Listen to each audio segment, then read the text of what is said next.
दी हमें आजादी बिना खड़ग बिना ढाल, साबरमती के संत तूने कर दिया कमाल, साबरमती के संत तूने कर दिया कमाल। हाँ, वो कमाल ही तो था जिसने विश्व की सबसे बड़ी ताकत को झुकने पे मजबूर कर दिया, भारत छोड़ने को मजबूर कर दिया, उसे दास्ता की जंजीरों में जकड़े देश को आजाद कर दिया। हाँ, ये कमाल ही तो था कि दुनिया में एक ऐसा महात्मा था जो पाप से घृणा करता था, पापी से नहीं, जो लक्ष्य और उसे प्राप्त करने के साधन दोनों के पवित्र होने की वकालत करता था, जो एक गाल पर थप्पड़ मारने पर दूसरा गाल आगे कर देता था, जिसके भजन में ईश्वर थे और अल्लाह भी।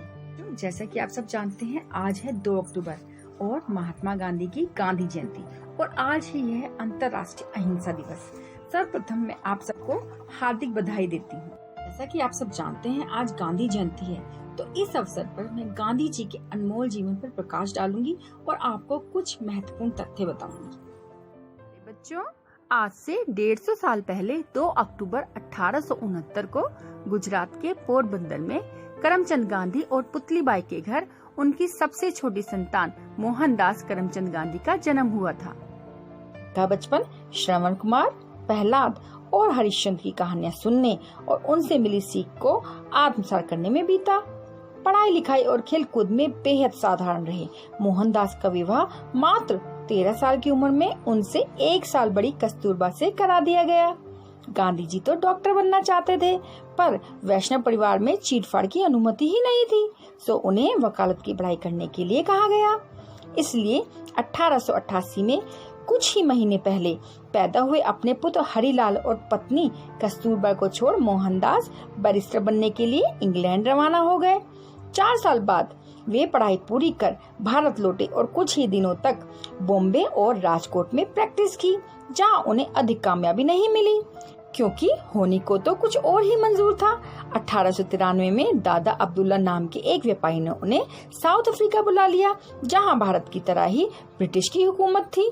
23 साल की उम्र में साउथ अफ्रीका पहुंचे मोहनदास को वहां कदम कदम पर भेदभाव का सामना करना पड़ा। सही टिकट होने के बावजूद सिर्फ अलग रंग और नस्ल का होने के कारण उन्हें ट्रेन के प्रथम दर्जे से बाहर फेंक दिया गया। कोई आम इंसान होता तो भागकर घर वापस आ जाता, लेकिन इस और इस जैसी अनगिनत घटनाओं के बावजूद गांधी जी 21 साल तक साउथ अफ्रीका में रहे और वहां व्याप्त कई कुरीतियों और अत्याचारों के खिलाफ लड़ते रहे। साउथ अफ्रीका में रहकर ही गांधी जी ने अपने द्वारा स्थापित किए गए फिनिक्स और टॉलस्टॉय फार्म के सत्याग्रह को एक शस्त्र के रूप में विकसित किया। गांधी जी द्वारा साउथ अफ्रीका में बताया गया समय कितना महत्वपूर्ण था, ये इस बात से समझा जा सकता है कि एक भाषण में उन्होंने कहा था, I was born in India but was made in South Africa. Gopal Krishna Gokhale के निवेदन पर भारत को अंग्रेजों की हुकूमत से स्वतंत्र कराने के उद्देश्य से महात्मा गांधी 1915 में भारत लौटे।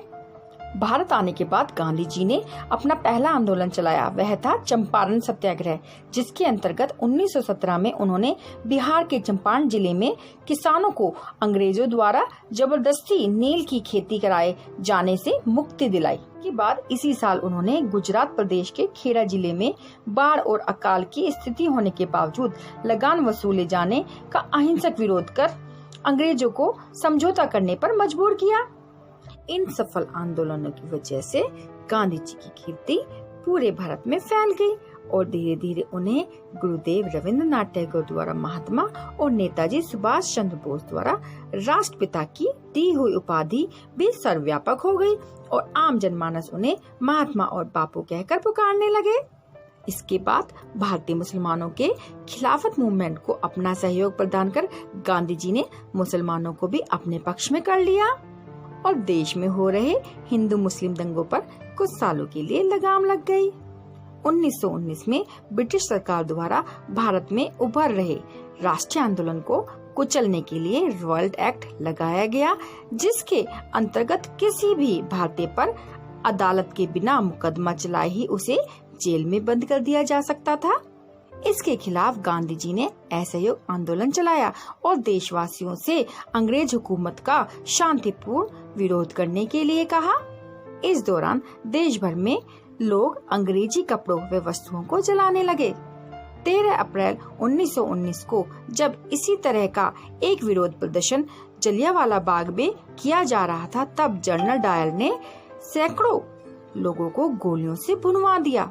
इसके बावजूद गांधी जी अहिंसा के मार्ग पर चलने का संदेश देते रहे और धीरे धीरे पूरा देश इस आंदोलन का हिस्सा बन गया। परेशान हो उठे, ऐसा प्रतीत होने लगा जल्द ही भारत को स्वराज मिल जाएगा। लेकिन तभी 5 फरवरी 1922 को चोरी चोरा कांड हो गया, जिसमें कई पुलिस वालों को जिंदा जला दिया गया। हमेशा ये कहने वाले कि मैं मरने के लिए तो तैयार हूँ, पर कोई भी ऐसी वजह नहीं है जिसके लिए मैं मारने को तैयार हूँ। उन्हें इस घटना ने क्षुब्ध कर दिया और गांधी जी ने असहयोग आंदोलन वापस ले लिया। इसके बाद गांधी जी कुछ सालों तक जेल में भी रहे। मार्च 1930 में गांधी जी ने नमक पर टैक्स लगाने का विरोध करते हुए अहमदाबाद से दांडी तक 400 किलोमीटर की यात्रा की और कानून तोड़ते हुए खुद नमक बनाया। इस आंदोलन को अपार जन समर्थन मिला, यहाँ तक कि विश्व के कई देशों की मीडिया ने इसे प्रमुखता से उछाला। अंग्रेज भी दबाव में थे और गांधी जी को राउंड टेबल कॉन्फ्रेंस के लिए लंदन बुलाया गया, लेकिन इसका परिणाम भी निराशाजनक रहा। प्यारे बच्चों, इस समय एक प्रसिद्ध किस्सा आपको जरूर सुनाना चाहूंगी। गांधी जी जब इंग्लैंड के राजा किंग जॉर्ज से बकिंगम पैलेस में मिलकर निकले तो उन्हें सिर्फ धोती पहने देखकर पत्रकार ने पूछा, क्या आपने पर्याप्त कपड़े पहने हुए हैं?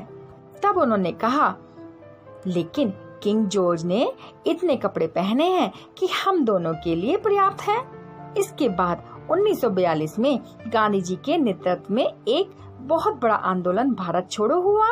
यह एक शक्तिशाली आंदोलन बन गया, जिसमें पुलिस की गोलियों से हजारों की संख्या में स्वतंत्रता सेनानी या तो मारे गए या फिर घायल हो गए। हजारों को गिरफ्तार कर लिया गया। यही वह समय था जब गांधी जी ने देशवासियों को एकजुट करते हुए अंतिम स्वतंत्रता के लिए अहिंसावादी संघर्ष जारी करने के लिए कहा और करो या मरो का नारा लगाया। इस पर गांधी जी को 2 साल के लिए जेल में डाल दिया गया, लेकिन इस आंदोलन ने पूरे देश को संगठित कर दिया और अंततः सैकड़ों सालों की गुलामी और असंख्य बलिदानों के बाद 15 अगस्त 1947 को हमारा भारत आजाद हो गया। अरे बच्चों, ये विडंबना ही कही जाएगी कि दुनिया भर को अहिंसा का पाठ पढ़ाने वाले महात्मा गांधी जी का अंत हिंसा द्वारा किया गया। जी हाँ, 30 जनवरी 1948 को नाथूराम गोडसे द्वारा गोली मारकर उनकी हत्या कर दी गई। लेकिन क्या उन गोलियों से गांधी जी मर गए?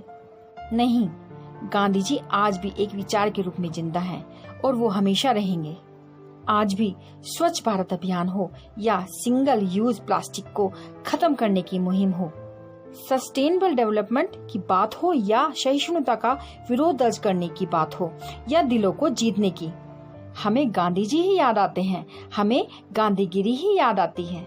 गांधी जी आज भी जिंदा हैं, क्योंकि गांधी सत्य का ही एक रूप है और सत्य शाश्वत होता है। वह कभी नहीं मरता, वह कभी भी नहीं मरता। बच्चों, अंत में मैं बस इतना ही कहना चाहूंगी कि गलत है वे लोग जो ये कहते हैं कि मजबूरी का नाम है महात्मा गांधी। मजबूरी का नहीं, मजबूती का नाम है महात्मा गांधी। जय हिंद, जय भारत।